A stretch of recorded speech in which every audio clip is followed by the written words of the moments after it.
बिस्मिल्लाहिर्रहमानिर्रहीम। अल्लाह के नाम से जो रहमान है रहीम है। इक़्तरबतिस्साअ, क़यामत का वक्त करीब आ चुका। वंशक़्क़ल क़मर, और लोग मुतालबा कर रहे थे कि कोई चमत्कार दिखाओ। तो मोहम्मद पैगंबर ने सच्चे मालिक के हुक्म से चाँद की तरफ इशारा किया।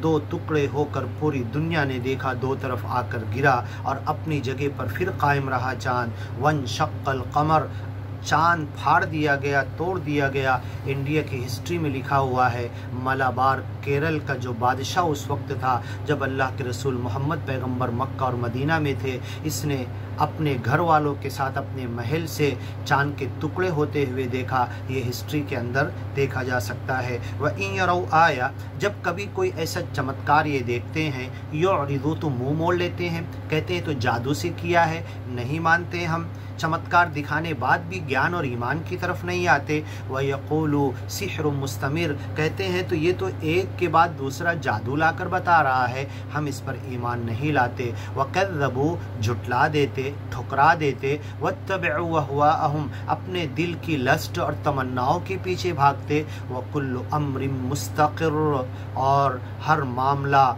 क्या होना, कैसा होना, इन्हें कब पकड़ना, ये ज्ञान पर आएंगे या नहीं आएंगे, क्यों झुटला रहे, इनको क्या सज़ा देना, कब मौत देना और कैसे हिसाब किताब के बाद जहन्नम में डालना, सच्चे मालिक के पास किताब में फ़ी उम्मुल किताब लदैना लअलियुन हफ़ीज़, हमारे पास एक उम्मुल किताब में लिखा हुआ है। वलक़द जाअहुम मिनल अंबा, इनके पास ज्ञान और ईमान की खबरें आई, और ज्ञान और ईमान पर जम जाने के लिए, ज्ञान और ईमान कबूल करने के लिए पहले की कौमों की हिस्ट्री और इतिहास हमने बयान किया। तो कहने लगे असातीरुल अव्वलीन, पहले के लोगों के किस्से कहानी क्यों बयान करते हो। माफ़ी ही मुज़दजर, ये किस्से कहानी पहले के नबियों के, उनके मानने वालों के, उनके झुटलाने वालों के, कौमों के अज़ाब और हलाकत के जो वाक़यात हम तुम्हें नकल करते हैं, तुम्हें डराने के लिए, डांटने के लिए, तुम्हें खौफ और खशियत दिलाने के लिए, तुम्हारे दिल में एहसास पैदा करने के लिए, ताकि तुम ज्ञान और ईमान की तरफ आ जाओ। हिकमतुम बालिगा, ये तो सच्चे मालिक की तरफ से समझदारी की बातें हैं, ताकि तुम्हारे जहन तक, तुम्हारे दिमाग तक, तुम्हारे दिल तक और तुम्हारी इदराक और समझ बूझ तक पहुँच जाए।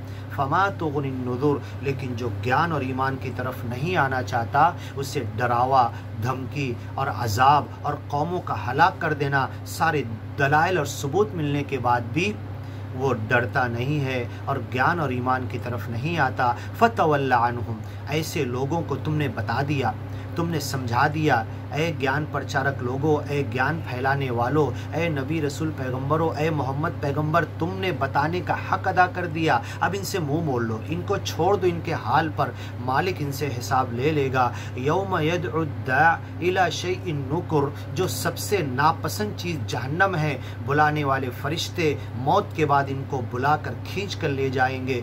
युदऊन इला नारी जहन्नम दआ, धक्के दे दे कर जहन्नम की तरफ उनको लेकर जाया जाएगा, क्योंकि दुनिया में यदउल यतीम, वो गरीब, मिस्कीन, फ़कीर और यतीम को धक्के देता था। खुश अन अबसारुहुम, कल क़यामत के दिन उनकी नज़रें चौंधियाई हुई होंगी, घबराए हुए होंगे, नदामत के साथ नज़रें झुकी हुई होगी, गर्दनें झुकी हुई होंगी, शर्मिंदगी को छुपाना चाहेंगे, लेकिन वहुम फ़ीहा कालिहून, उनके चेहरे, उनके होंठ, उनके टेढ़े मुँह दिखाएंगे कि अब ये अज़ाब में जाने वाले हैं। खुश अन अबसारुहुम यखरुजून मिनल अजदाद, इनकी कब्रों से जो जहाँ मर के पड़ा था ये अज्ञानी लोग, इनको निकाला जाएगा। कअन्नहुम जरादुम मुंतशिर, और फैले हुए, उड़ते हुए परवाने, टिटानू और इंसेक्ट, कीड़े मकोड़ों की तरह ज़मीन के होल से निकलकर सच्चे मालिक की आवाज़ की तरफ जाएंगे, पैदा होकर कल फराशिल मबसूस, फैले हुए कीड़े मकोड़ों की तरह। मुहतिईन इलद्दा, और जो फरिश्ता इनको बुलाएगा सूर की फूंक के बाद, ये निकलेंगे ज़मीन से दोबारा पैदा होकर और हिसाब किताब के लिए भागते हुए जाएंगे। यक़ूलुल काफ़िरून, अज्ञानी लोग उस दिन कहेंगे, हादा यौमुन आसिर, ये बहुत मुश्किल दिन है। अलल काफ़िरीन गैरु यसीर, अज्ञानी लोग पर आसान दिन नहीं होगा वो। कज़्ज़बत क़ब्लहुम क़ौमु नूहिन, इनसे पहले नूह पैगम्बर की कौम ने झुटलाया। आगे की वीडियो में सुनिए।